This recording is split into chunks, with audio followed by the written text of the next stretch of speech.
یہ واقعہ آج سے تقریباً 15 سال پہلے میرے والد کے ساتھ پیش آیا۔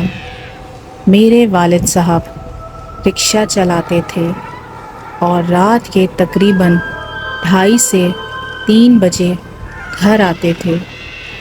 ایک رات دسمبر کے مہینے میں 2 سے 3 بجے کے درمیان ڈالمیا روڈ پر سواری کے انتظار میں کھڑے تھے۔ ہلکی ہلکی بارش بھی ہو رہی تھی اور شدید سردی تھی۔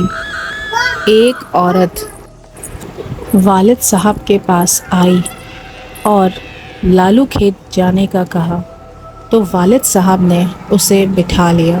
میرے والد کو لگا وہ عورت کسی شادی کی تقریب سے واپس آ رہی ہے، کیونکہ وہ بہت زیادہ سجی سوری ہوئی تھی اور بہت زیادہ تیار ہوئی تھی۔ والد صاحب نے سوچا گھر جانے کا ٹائم بھی آ گیا ہے، اس کو ڈراپ کر کے گھر چلا جاؤں گا، اور رکشہ بہت اسپیڈ سے چلانے لگے کیونکہ بہت رات ہو گئی تھی اور روڈ پر سناٹا تھا۔ رات کو رش بھی نہیں تھا، تو ڈالمیا روڈ سے لالو کھیت کا سفر تقریباً 10 منٹ میں والد صاحب نے طے کیا۔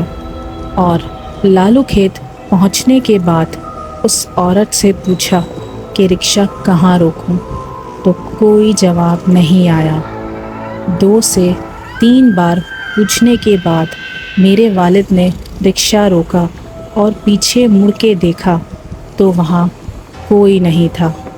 میرے والد حیران ہو گئے کہ یہ کیسے ممکن ہے۔